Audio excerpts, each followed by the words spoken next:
नमस्कार, मैं सुचेता, ज्योतिष और वास्तु रिसर्चर। आज हमारा विषय बहुत गंभीर है। आज हम बहुत एक गंभीर और इंटरेस्टिंग भी कहेंगे क्योंकि एक ऐसी तारीख है 5 अगस्त जो भारत के लिए ऐतिहासिक तारीख है, एक गौरव का क्षण है जो हमारे भारत के लिए बहुत महत्वपूर्ण है। हमारे मोदी जी ने इस तारीख को एक गौरवान्वित तिथि के तारीख के रूप में हमारे भारत को बहुत आगे बढ़ाने के लिए कठोर और बहुत ही ज़्यादा गंभीर डिसीजन लिए। भले वो डिसीजन जितने भी हमारे भारत के लिए बहुत कठिन थे, बहुत ही ज़्यादा सोच समझ के बिल्कुल स्ट्रैटेजी के साथ में इस तारीख का एक ऐतिहासिक तारीख को बनाने का कार्य किया है मोदी जी ने। और इसीलिए हम फिर से बहुत पुनः पूरे भारत में एक लहर है कि इस 5 अगस्त को क्या होने वाला है। और अगर इस 5 अगस्त की देखा जाए तारीख को, तो दृष्टि डालें अगर हम पंचांग के हिसाब से, तो ये पुनः एक बड़ा ही एक स्वर्णिम समय हमको दिखता है जब लगता है मोदी जी ज़रूर कोई ना कोई बड़े डिसीजन लेंगे, कोई ना कोई इस तारीख का पूरे भारत के लिए फिर से एक बहुत ही ज़्यादा ऐतिहासिक क्षण पल हम एक तरीके से इसको देख पाएंगे। क्योंकि ये एक बहुत ही सुंदर पर्व भी है, क्योंकि शुक्ल पक्ष की सावन की एकादशी ये तो एक पावन पर्व है।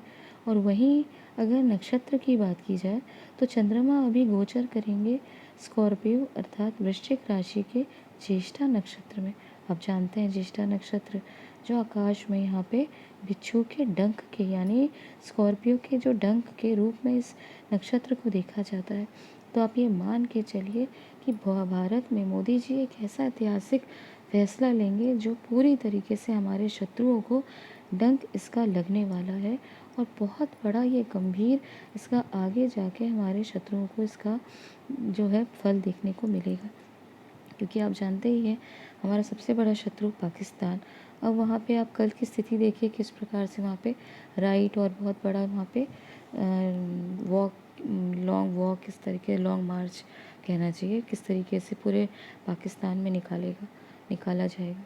तो ये एक तरीके से आगे जाके गृह युद्ध की स्थिति हमको दिख रही है बनती हुई। और ये हमने आपको पहले भी बताया था कि जब ये जो फैसले लिए जाएंगे ये पूरी तरीके से भारत के लिए तो स्वर्णिम होंगे, परंतु पाकिस्तान को बर्बाद करेंगे। और ये चीज़ लोगों को अभी तुरंत तत्काल समझ में आएगी नहीं, क्योंकि वैसे भी हम सब जानते हैं कि मोदी जी के फैसले, मोदी जी के डिसीजन कोई नहीं समझ पाता एक बार में। समय लग जाता है, वर्षों का समय, महीनों का समय लगता है। जितने भी आप इंटेलेक्चुअल और विवेकशील कितने भी ज्ञानी हो, ये बहुत ही ज़्यादा स्ट्रैटेजी के साथ में मोदी जी की प्लानिंग और प्लॉटिंग जो है अभी इतनी गंभीर होने वाली है। क्योंकि अगर आप देखें यहाँ पे सूर्य अर्थात राजा, और राजा हमारे मोदी जी यहाँ पे अश्लेषा नक्षत्र में सूर्य का गोचर स्पष्ट रूप से दिखाता है कि मोदी जी का यहाँ पे फुल प्लानिंग और प्लॉटिंग का एक ऐसा एडवांस वर्जन देखने को मिलेगा जो लोगों को ये 5 अगस्त क्या 17 अगस्त तक किस समझ में ही नहीं आएगा जब तक सूर्य इस गोचर से बाहर नहीं आएंगे। 17 अगस्त तक पूरी तरीके से लोग इससे समझने का प्रयास करेंगे, इसके ऊपर चर्चा करेंगे। लेकिन जब तक मुझे ऐसा लगता है कि लाल किले की प्राचीर से मोदी जी इस डिसीजन को बताएंगे और लोगों को तब पता चलेगा। और जब यहाँ पे ये जानकारी होगी और इंटेलेक्चुअल जो लोग हैं, विवेकशील जो यहाँ पे जनमानस है, उस पर चर्चा करना, उस पर चिंतन मनन करना शुरू करेगा, तब जानकारी होगी। और ये देखिएगा 17 अगस्त के बाद हर प्लेटफॉर्म में, हर यूट्यूब और हर एक जगह पे सोशल मीडिया से लेके टेलीविज़न तक आप देखेंगे न्यूज़ बनेगी। तब तक लोगों को यहाँ बहुत भ्रम की स्थिति रहेगी कि डिसीजन हुआ क्या है और क्या चीज़ हुई है और हुई जो होने वाली है वो सारी चीज़ें आगे स्पष्ट रूप से लोगों को 17 अगस्त तक समझ आएगी ही नहीं। क्योंकि यहाँ पे आपको मोदी जी का एक कंप्लीट एडवांस वर्जन देखने को मिलेगा। क्योंकि ये स्थिति दिख रही है हमें यहाँ पे गोचर का पंचांग के अनुसार। और दूसरी एक बहुत महत्वपूर्ण जो चीज़ आप देखेंगे, कुछ ना कुछ पीओजेके को लेके बहुत बड़ा फैसला यहाँ आपको देखने को मिलेगा। ये परमानेंट फैसला होगा। क्यों? क्योंकि यहाँ पे जो नक्षत्र गोचर कर रहे हैं और जो उपाय हम देख पा रहे हैं, जो ये नक्षत्रों का गोचर है, ये कहीं ना कहीं पीओजेके को लेके, स्टेट हुड को लेके अर्थात जम्मू और लद्दाख को लेके कोई बड़ा फैसला आने वाला है। इसका एक स्पष्ट अगर आप देखें कि कहीं ना कहीं इसका ये भी कारण बना है कि मोदी जी ने एक हफ्ते पहले ही अमरनाथ यात्रा बंद करवा दी। और जब भी कोई बहुत बड़ा फ़ैसला जम्मू कश्मीर को लेके किया जाता है, तो आप देखेंगे कि कहीं न कहीं अमरनाथ यात्रा और इस तरह की जो पावन यात्राएँ होती हैं, वो कहीं न कहीं इसके ऊपर इसका असर देखने को मिलता है। तो आप स्पष्ट रूप से देख सकते हैं कि कोई ना कोई बड़ा फ़ैसला होगा जो पाकिस्तान को हिलाने वाला होगा। क्योंकि हम ये क्यों कह रहे हैं पाकिस्तान हमारे शत्रुओं के लिए, ये शत्रु ही नहीं गुप्त शत्रु दोनों के लिए बहुत खतरनाक होने वाला है। इसका जो रिज़ल्ट अल्टीमेटली आप जो देखेंगे, इसका परिणाम वो बहुत ही ज़्यादा कठोर होगा हमारे शत्रुओं के लिए। एक तो प्रकट शत्रु है जिसे हम पाकिस्तान कह रहे हैं, और गुप्त शत्रुओं के रूप में जितने भी लोग यहाँ काम कर रहे हैं या देश हमारे भारत के लिए गुप्त शत्रुओं का काम कर रहे हैं, दोनों के ही अगर स्थिति देखा जाए तो अगर आप देखें ये तरीके से कि जो उसके लॉर्ड हैं या जो वहाँ पे गोचर करते हुए ग्रह हैं, तीनों ही दिखाते हैं कि कोई परमानेंट उपाय मोदी जी लेने जा रहे हैं जो दुश्मनों को पूरी तरीके से चित कर देंगे। क्योंकि इनके ग्रह स्वामी और यहाँ पे बैठे हुए जो ग्रह हैं वो पूरी तरह से स्थिर और ठहराव वाले नक्षत्र हैं। तो ऐसे डिसीजन लिए जाएंगे जो भारत को स्थिरता और ठहराव देगा, और शत्रुओं के लिए ये बहुत लंबे समय को तक यहाँ पे ये समझ ही नहीं पाएंगे कि ये चीज़ों से वे बाहर कैसे निकले।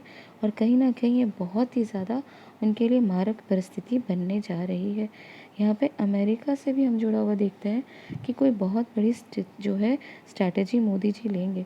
परंतु यहाँ पे हम आपको बिल्कुल आगाह कर दें स्टूडेंट्स के लिए, क्योंकि मंगल यहाँ पे भले अभी सूर्य के प्रभाव से बाहर आ चुके हैं, परंतु फिर भी यहाँ पे पीड़ित है। और मंगल का यहाँ पे पंचम भाव में पीड़ित यहाँ कहीं ना कहीं दिखाता है कि अमेरिका में जो स्टूडेंट्स हैं उनकी परिस्थिति बहुत ही ज़्यादा आगे ख़राब होती हुई दिखेगी। विदेशों में रहने वाले जो स्टूडेंट्स हैं उनको बहुत ज़्यादा सतर्क रहने की कोशिश करनी चाहिए। और अगर इस स्थिति में हैं, अगर आप बाहर में पढ़ने जा रहे हैं या बाहर पढ़ते हैं, तो बहुत सावधान रहने की आपको यहाँ पे कोशिश करनी चाहिए, जो ग्रह स्थिति हमें दिख रही है कुछ समय के लिए। तो ये चीज़ें हम आगे भी डिस्कस करेंगे, क्योंकि ग्रह नक्षत्र ऐसे हैं, जैसे स्टॉक मार्केट की बात की जाए तो ये बहुत अस्थिरता पैदा करने वाले हैं, क्योंकि सूर्य के साथ बुध पीड़ित है। वहीं यहाँ पे वक्री होने के कारण बुध अस्थिरता का कारण बने हैं। और वहाँ पे जो ग्रह योग बन रहे हैं या जो स्थिति बन रही है मैलिफिक प्लैनेट्स की, दिखाता है कि कोई बहुत बड़ा यहाँ पे परेशानी का कारण बन सकता है। शुक्र और गुरु की दशा भी आद्रा नक्षत्र में बहुत ही ज़्यादा संवेदनशील है। तो ये सारी चीज़ें दिखाती हैं कि सतर्क तो रहने की ज़रूरत है ही, क्योंकि बहुत सारे ऐसे रेडिकलाइज्ड लोग हैं आपके आसपास। ऐसे रेडिकल लोगों के लिए जो भी सरकार डिसीजन लेगी वो सीधे तौर पर हमारे भारत को जो है तुरंत और तत्काल के लिए परेशानी तो करेंगे, परंतु आगे जाकर ये बहुत ही ज़्यादा हमारे भारत के लिए, हमारे देश के लिए ये बहुत महत्वपूर्ण डिसीजन होने जा रहे हैं। और इसकी आपको भी कुछ ना कुछ तैयारी करनी एकदम असंभव बहुत आवश्यक है।